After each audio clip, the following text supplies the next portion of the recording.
दोस्तों, हम सभी ने नर्क और स्वर्ग के बारे में बचपन से ही बहुत सी कहानियां सुनी हैं। कहा जाता है कि मृत्यु के बाद अपने कर्मों के आधार पर व्यक्ति की आत्मा स्वर्ग या नर्क में जाती है। लेकिन क्या आप जानते हैं कि द्वापर युग में एक ऐसे भी व्यक्ति थे जिन्होंने स्वशरीर स्वर्ग और नर्क दोनों के दर्शन किए थे। अब आपके मन में भी उस व्यक्ति के विषय में जानने की जिज्ञासा उत्पन्न हो रही होगी। दोस्तों, वो महान व्यक्ति और कोई नहीं, पांडव पुत्र युधिष्ठिर थे। कहते हैं कि युधिष्ठिर ही एकमात्र ऐसे पांडव थे जिन्होंने सशरीर स्वर्ग में प्रवेश किया था। स्वर्ग जाकर युधिष्ठिर ने जब अपने भाइयों को नहीं देखा तो देवताओं से कहा कि मेरे भाई तथा द्रौपदी जिस लोक में गए हैं, मैं भी उसी लोक में जाना चाहता हूँ।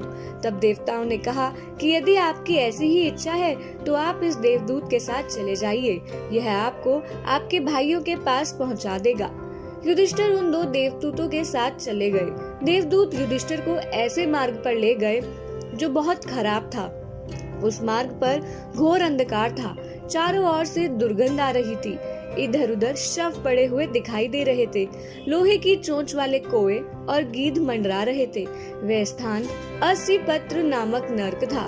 वहाँ की दुर्गंध से परेशान होकर युधिष्ठिर ने देवदूत से पूछा कि हमें इस मार्ग पर और कितनी दूर चलना है और मेरे भाई कहाँ हैं? युधिष्ठिर की बात सुनकर देवदूत बोले कि देवताओं ने कहा था कि जब आप थक जाएं तो आपको हम वापस स्वर्ग ले आएं। यदि आप थक गए हो तो हम पुनः लौट चलते हैं। कुछ सोच विचार करने के बाद युधिष्ठिर ने ऐसा ही करने का निश्चय किया। लेकिन जैसे ही युधिष्ठिर वापस लौटने लगा तो उन्हें दुखी स्वर में कुछ लोगों की आवाजें सुनाई दी, जो युधिष्ठिर से कह रहे थे कि हे कुंती नंदन, आपके आने से हमें सुकून मिला है, अतः आप कुछ देर और यहीं रुक जाए। युधिष्ठिर ने जब उनसे उनका परिचय देने को कहा तो उन्हें ज्ञात हुआ वे कोई और नहीं बल्कि उनके अपने परिजन कर्ण, भीम, अर्जुन, नकुल, सहदेव व द्रौपदी हैं। यह सुनकर युधिष्ठिर को बहुत दुख हुआ और वह सोचने लगे कि मेरे भाइयों और द्रौपदी ने ऐसा कौन सा पाप किया था जो इन्हें नर्क देखना पड़ रहा है। और बहुत ही दुखद स्वर में युधिष्ठिर ने उस देवदूत से कहा कि तुम पुनः देवताओं के पास लौट जाओ, क्योंकि मेरे यहाँ रहने से यदि मेरे भाइयों को सुख मिलता है तो मैं इस दुर्गम और दुर्गंध युक्त स्थान पर ही रहूंगा।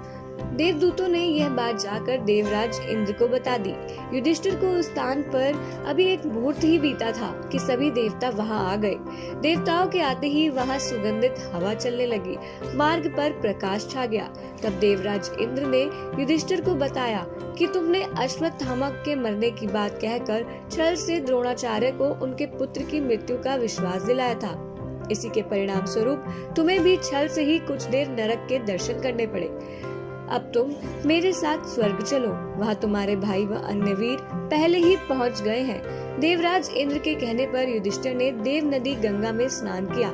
स्नान करते ही उन्होंने मानव शरीर त्याग करके दिव्य शरीर धारण कर लिया। इसके बाद बहुत से महर्षि उनकी स्तुति करते हुए उन्हें उस स्थान पर ले गए जहाँ उनके चारों भाई कर्ण, भीम, धृतराष्ट्र, द्रौपदी आदि आनंद पूर्वक विराजमान थे। युधिष्ठिर ने वहां भगवान श्री कृष्ण के भी दर्शन किए। अर्जुन उनकी सेवा कर रहे थे। युधिष्ठिर ने देखा कि भीम पहले की तरह शरीर धारण किए वायु देवता के पास बैठे थे। कर्ण को सूर्य के समान स्वरूप धारण किए बैठे देखा। नकुल व सहदेव अश्विनी कुमारों के साथ बैठे थे। देवराज इंद्र ने युधिष्ठिर को बताया कि ये जो साक्षात भगवती लक्ष्मी दिखाई दे रही है, इनके अंश से ही द्रौपदी का जन्म हुआ था।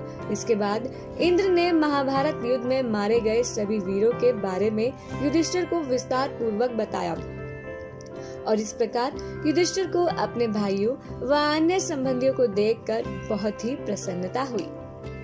तो दोस्तों, अगर आपको हमारी ये वीडियो पसंद आई तो इसे लाइक करें और शेयर करें और हमारे चैनल को सब्सक्राइब करना ना भूलें।